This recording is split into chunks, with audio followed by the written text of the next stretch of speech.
When the orchestra gets ready to play, it's a group of professionals, each with a unique skill, combining to produce a great performance. The same idea describes the making of Beauty and the Beast, The Enchanted Christmas. A lot of individually talented artists pulling in the same direction to produce a Disney classic. This is my masterpiece. And now, to find out about all these people and skills, you can join in this special interactive behind-the-scenes featurette.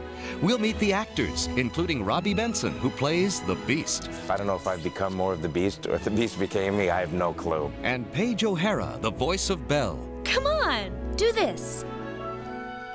It's a snow angel, see? We'll talk to the director and the animators who give the story its life. And we'll hear from the musicians and composers who give the film its unforgettable songs. I'll read him stories. Along the way, look for this click the mouse symbol. Whenever it appears on screen, just push enter on your remote to get more details about the making of the movie. If I'm animating an angry scene, I find that my face does that as I'm drawing. He's an animal. You can listen to more stories from the actors and hear more music from the musicians and singers. So now, settle in, keep your remote control handy, and come along as we explore the world of Beauty and the Beast, The Enchanted Christmas. Take 17. Maestro? 1, 2, 1, 2, 3.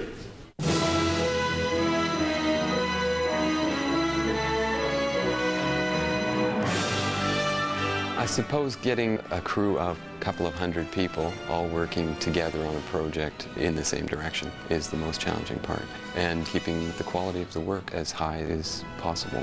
Being able to translate your emotions through your voice. You've never had a Christmas? Ever? Oh, it's a Christmas angel. This is no angel. This is the shadow of a monster. Please, Mama, tell the story. Oh, all right. Well, step one would be sitting down and storyboarding it with a view that that storyboard is what is going to ultimately be the final film.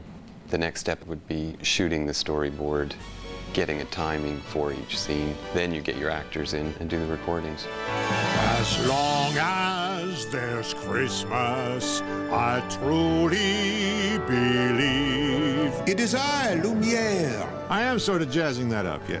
Oh la la. I was kind of surprised by how popular Lumière was. Oh, c'est magnifique. He's a fun character to do, actually. He's this debonair guy. Angélique, mon amour. He'll try to be Mr. Suave. Your eyes are still so lovely after all these years. You can sort of act out what you feel, and I suppose because I try to be kind of smooth. I'll get some mistletoe. You can play him up really nicely against Cogsworth, and they make a really good team. The girl is right. We must do something. No! David Ogden Stiers, ladies and gentlemen! We just can't mind our own beeswax, can we? Just have to stick our wick where it doesn't belong. In these sessions, it always takes longer than you think it's going to. Let's take that full run. Take one. No! Absolutely no! Out of the question. Not a chance. Dream on an impossibility. Forget it. Suck in that gut. Kind of what you mean? And it doesn't always happen the first time you do it. Take 2. No. No. Take 3. No. Take 45. No. No. And let me think. No. This is where I put my foot down. I went into audition first for Lumière. Didn't get it. They said, yeah, it's very nice. It's very nice. But look at this drawing. And showed me Cogsworth. And when I heard Orbach as Lumière, I actually apologized to him at one point for having the temerity to have auditioned for the role. At the animation stage, the animators are handed the scenes. They then do a rough test. Got a mirror here. We use that to make sure we get the expression. In animation, you're sort of a behind-the-scenes actor. Gives you the chance to still do your acting, but, you know, avoid the stage fright aspect. Then they put the drawings on model. You have to try to put it more to the way the model sheet looks. So we're all drawing him the same. For example, I had to make his hat a little bigger. It started growing when he started moving. After everything's cleaned up, it goes to the computer paint department. It's painted in the computer, so to speak, where the colors are finalized on a scene-by-scene basis. You hiding? What are you hiding? Then the effects work is added. The smoke effects, the fire effects, all the flames on Lumiere, a lot of props and things like that. Pretty much anything that's not a character.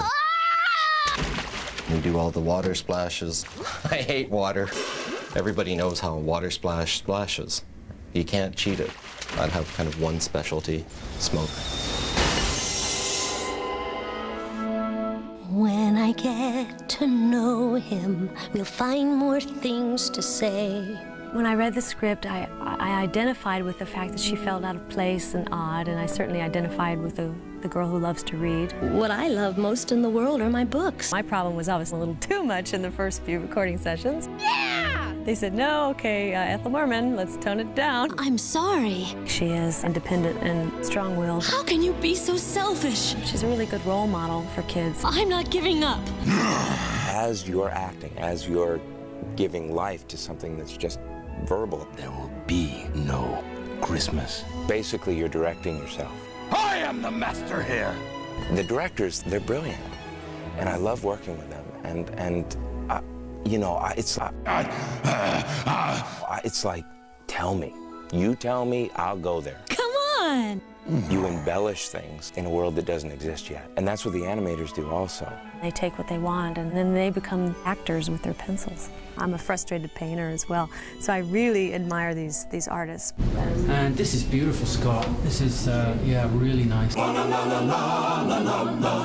color designer does color sketches, we color the backgrounds. We're working with acrylic paint, which is specially mixed for us in New York, and it's exactly the same paint Disney Studios uses in California, in Los Angeles. Okay, then we're going indoors. Chip in human form, he's going to come around the corner here, he's going to run down there, he's going to go over to there. This frame here, yeah, it's a little bright.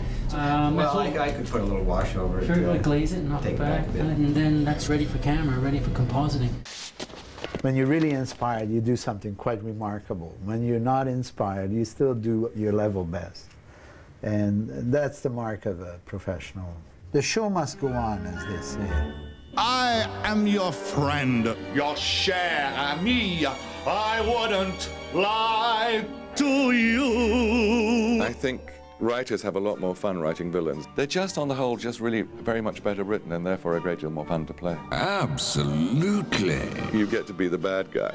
I know. I am Maestro Forte. An evil Baroque organ with a face. He has no limbs, he has no eyes, he has no teeth, he has no tongue. So that was the big challenge, was trying to get all the little nuances without those physical characteristics. You have this sort of mouth and the, you know, the looking down the nose bit, and, you know, we throw that in a lot. Why on earth would you do a thing like that? You know, my father was a minister, so I grew up in Methodist churches all over. So I'm actually very fond of the sound of organ music. I just sort of tried to approximate that huge, breathy sound. Yes. Awful, isn't it? They said you could take that a bit further if you'd like to, and I said, that's not a direction I hear very often.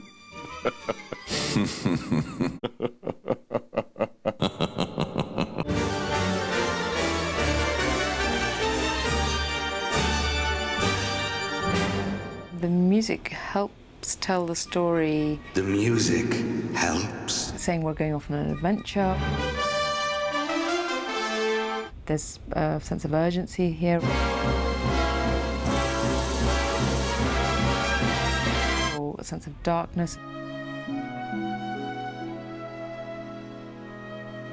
It has a huge effect on the emotional direction that the film is in at any one point. As long as there's Christmas, I truly believe. Well, it's fun because your imagination goes crazy and you can kind of imagine what the little characters may be doing, what they sound like. You get to create it with the animator.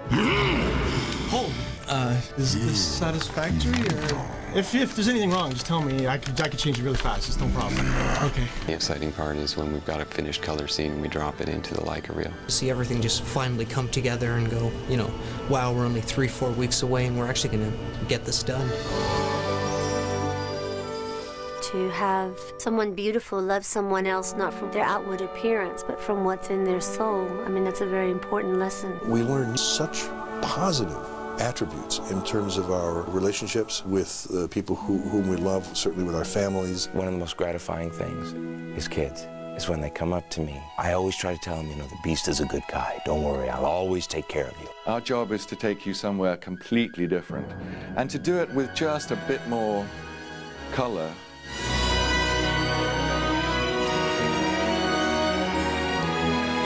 Merry Christmas, one and all. Merry Christmas. Merry Christmas to you, sir. Merry Christmas, everyone.